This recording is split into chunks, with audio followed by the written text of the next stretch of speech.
Peace, mercy, and blessings of God be upon you, O people of Egypt. You who were entrusted by the messenger of God to every Muslim man and woman on earth. O best soldiers of the earth. O makers of history. We are Egypt and Argentina. It's 3-0 in the World Cup. But we lost a match. Yet we want something more precious than any match in the world. We lost a match, but we gained awareness. We gained the realization that the masks, enough with the charade of Western democracy. Out can go. The charade of the first world and third world. We discovered that many of them turned out to be a prejudiced world. A world that cannot bear to see a Muslim Arab team win, even in football. We discovered that those who steal the joy of a people over a football team and steal the resources of an entire continent in Africa can steal anything after that. We discovered the masks have fallen. We discovered the truth. We lost a match, but we won the discovery that it was all an illusion. It is all just an illusion by God, everyone. We saw with our own eyes the greatest player in the world crying like a child because he was almost defeated by the Egyptian team. We saw with our own eyes FIFA and the referee canceling a goal, a real goal. A penalty kick as clear as the sun, and they cancel it, and they cancel. We saw with our own eyes just as Saudi Arabia beat Argentina in the first match of the 2022 World Cup. I am not talking to those who celebrate sports victories, but do not celebrate life, economic, social, renaissance, and developmental victories. I am talking to those who really want to help the country. We lost a match, but we won by knowing that our problem is not a lack of resources. Our problem is that we need to find people who truly love the country and work with a true team spirit and know how to prostrate to God before the world in truth and are genuinely committed to the causes of the nation. We lost the match, but we won something irreplaceable in this world. We used to think that Messi and the Argentina team were all insurmountable icons, like Elon Musk. It turned out that all the progress in the West is something we can do better than. We can compete with it and surpass them easily without any effort or anything. We lost a match, but we won something more dangerous than anything else. We won the knowledge that Egypt can. And that is what I am here to tell you young people today.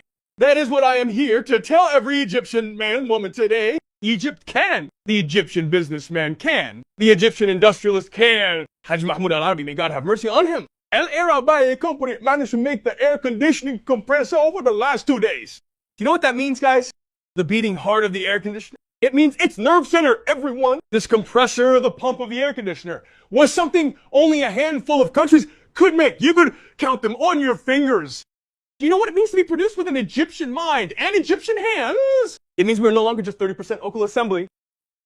We are now actually manufacturing technology. Technology used to build planes, cars, and everything else. The Egyptian businessman can. The Egyptian doctor can. The miracle achieved by pharmaceuticals. Dr. Shireen, the miracle they achieved. Everyone, my master's thesis in kidney diseases was on hepatitis C medication. No, hepatitis C, may God grant us safety and wellness.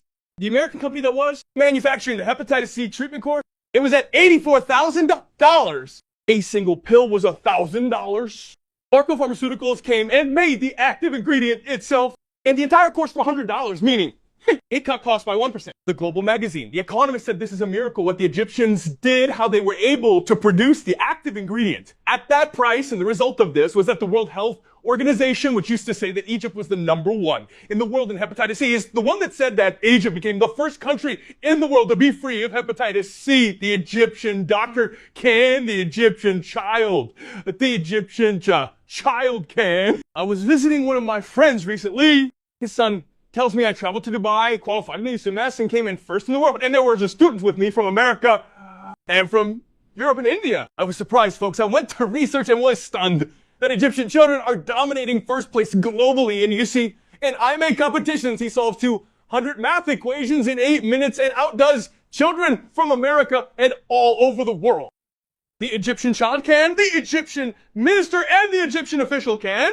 Folks, Egypt has performed miracles in urban and developmental achievements most. Who said Egypt cannot compete with the world and surpass the world? It all turned out to be delusions. The masks have finally fallen.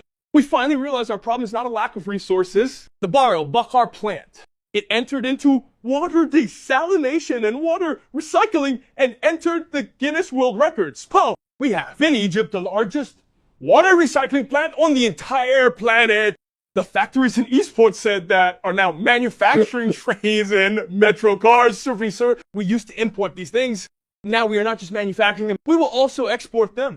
Oh, brothers, Egyptians can, the Egyptian athlete can. In squash, we have been first in the world for 15 years. For 80 minutes, the Argentine fans were crying. And the Argentine players were crying on the pitch. And we were winning 2-0. And in the end, 2 unfair goals. And I want to tell you, folks, that the goal of this video is that Egypt can, the Egyptian student can. Sim school students for development did. They invented solar cells. They invented water filters for dirt cheap. Egyptians can change the whole world. But we want to understand when. When will we be able to? When will we be able to change the world? When can the Egyptian farmer do it? Do you know that the Egyptian farmer, on his own, with the merchants, Egypt is the world's first in exporting crops like oranges and frozen strawberries. Man, this Egyptian farmer, it's not big initiatives. It is the farmers themselves doing this, and the merchants are the ones exporting it. I want to tell you that every individual in Egyptian society, the Egyptian engineer, the biggest IT companies in the world, are now looking to the Egyptian engineer who works as a freelancer from his home. And the whole world is chasing after him and looking for him because of the amazing gift God has given him. We are a beautiful people by the grace of God. But when will we be able to? When will we be able to have our loaf of bread be 100% our own manufacturing? When will we be able to have the medicine pill we take for all kinds of diseases come from our own factories? When will we be able to create all the technology in the world ourselves? When will we be able to truly develop our country? Do you know when? When we stop the internal fanaticism among us. When we truly love one another. When we care for one another, when we accept each other despite our differences. Do you know when we will be able to? When the whole nation stands behind its country. But what will I get? Give, give, and give. But what will I get? Even if you don't get anything, your son will. Your grandson will. Islam will. The causes of the nation will. That is when the youth, instead of thinking about jumping ship and traveling abroad for their own benefit, will say, I will succeed in Egypt. I will build for my country. Is it for my country or for Islam? Folks, Ibn Khaldun says, whoever has not seen Cairo has not seen the glory of Islam. Meaning, there is no difference between the words Egypt and Islam. Meaning, any success for Egypt is a success for Islam. Any success for an Islamic state is a success for Islam. What made America successful? Elon Musk succeeded, Mark Zuckerberg succeeded, Bill Gates succeeded, and Steve Jobs succeeded. The sum of that success made it a successful nation. When you succeed, and the Egyptian farmer succeeds, and the Egyptian doctor succeeds, and the Egyptian minister succeeds, and the Egyptian businessman succeeds, and the Egyptian merchant, instead of trading in trivial things that bring easy money, trades in great industrial things like the El Arabi Company to lift his country up. Then we will become a successful society. When the interest of Islam and the interest of Egypt become higher than our personal interest. When we are honest with ourselves about that last quarter hour in the Egypt versus Argentina match. Yes, we were wronged by a penalty kick.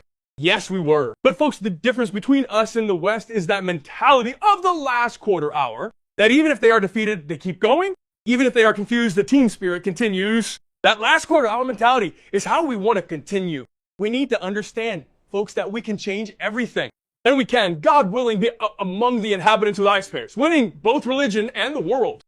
But only if we understand that we are not lacking in potential. What do I want to tell you in the end? I want to say that the glory of Egypt is the glory of Islam. And when the Prophet said, you will conquer Egypt, so treat its people well. He was recommending the people of Egypt to every companion on the face of the earth. He was recommending the state of Egypt to every ruler on the face of the earth.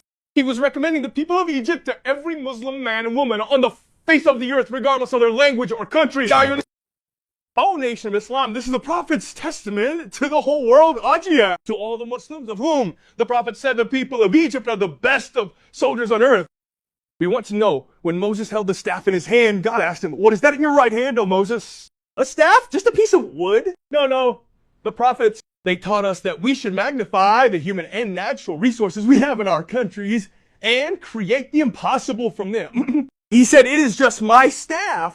I lean upon it. Special uses. I beat leaves with it for my sheep. I also use it for other purposes. There are other benefits in it. What is all this? My staff!